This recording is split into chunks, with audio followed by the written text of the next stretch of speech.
নমস্কার, সকলকে শুভেচ্ছা ও ভালোবাসা জানিয়ে শুরু করছি। আজ বলবো মস্তিষ্কের ক্ষমতা এবং কেন তার অমিল বোঝার চেষ্টা করো। আগের ভিডিওতে বলেছি, আবারও বলছি, প্রত্যেক মানুষের মস্তিষ্কের ক্ষমতা প্রায় একই রকমের। তোমরা সমস্যারে বলবে, তাহলে ফার্স্ট বইয়ের সমস্ত পড়া মনে থাকে, অথচ তোমাদের মনে থাকে না কেন? আসল উত্তর আত্মবিশ্বাসের অভাব আর মস্তিষ্কের যে বিশাল ক্ষমতা সে সম্বন্ধে না জানা। এবং আরও একটা কথা এই প্রসঙ্গে বলে রাখি, সেটা হলো তোমরা মস্তিষ্কের সঠিক ব্যবহার প্রক্রিয়াটাই জানো না। একটা উদাহরণ দিলেই বিষয়টা তোমাদের কাছে আরও পরিষ্কার হয়ে উঠবে। ধরো, একটা সাধারণ বাঁশের বাঁশি,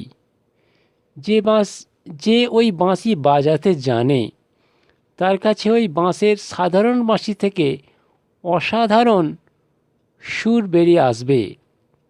অথচ যে বাঁশি বাজাতে জানেই না তার কাছে ওই বাঁশি সাধারণ হয়েই থাকবে, সুর বের হবে না।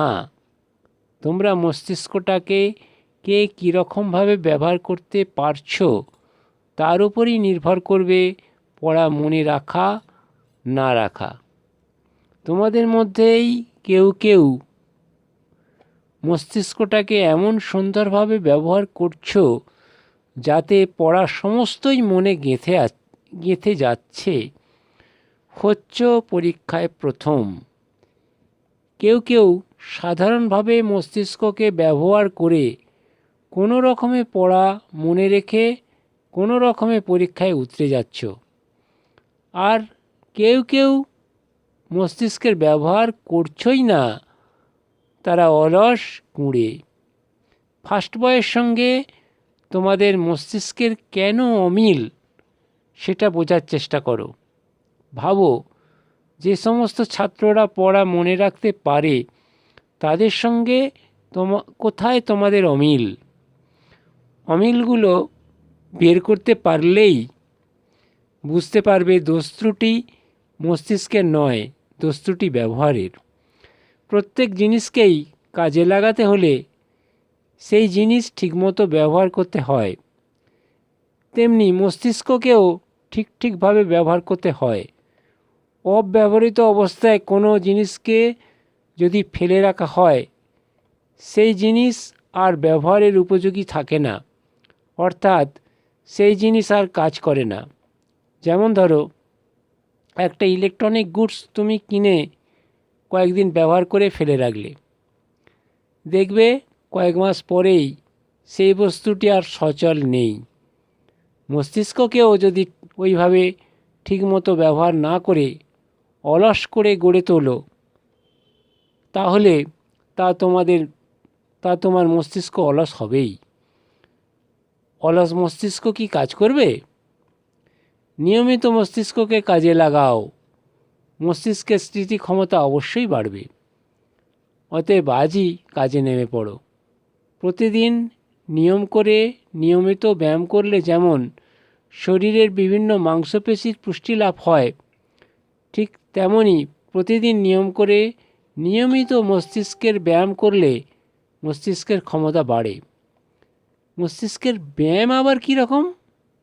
মস্তিষ্কের ব্যায়াম সম্বন্ধে তোমাদের বলছি, মন দিয়ে শোনো। যেমন তোমরা প্রতিদিন 5টা করে নতুন শব্দ মনে রাখার চেষ্টা করো। প্রতিদিন 5টা করে শব্দ মনে রাখতে পারলে মাসে 150টা এবং বছরে হলো গিয়ে 1825টা শব্দ। প্রতিদিন অভ্যাস করলে ওই পরিমাণ শব্দ বছরের শেষে মনে রাখা সম্ভব।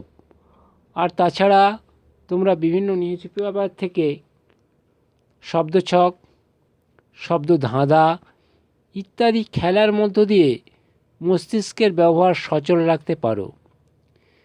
স্মৃতিশক্তি বাড়ানোর জন্য আর একটা উপায় অবলম্বন করতে পারো, তা হলো একটা পড়া তৈরি করার পর তা আবার মনে করার চেষ্টা করো। যে অংশগুলো মনে পড়বে না তা আবার ঝালিয়ে নাও। এইভাবে অভ্যাস করলে স্মৃতিশক্তি বহুল পরিমাণে বেড়ে যাবে। আর একটা বিষয় তোমাদের নজরে এনে এই অধ্যায়ে রীতি টানব। তা হলো আমরা অনেকেই 100 ভাগের মধ্যে 50 ভাগ পড়া আধ ঘন্টা পরেই ভুলে যাই, আর 7 দিন পরে 75 ভাগ ভুলে যাই। অতএব পড়া মনে রাখার প্রকৃষ্ট উপায় হলো পড়াটা বারবার ঝালিয়ে নেওয়া, অর্থাৎ রিভিশন দেয়া। বারবার রিভিশন দিলে পড়া স্মৃতিতে থাকবেই।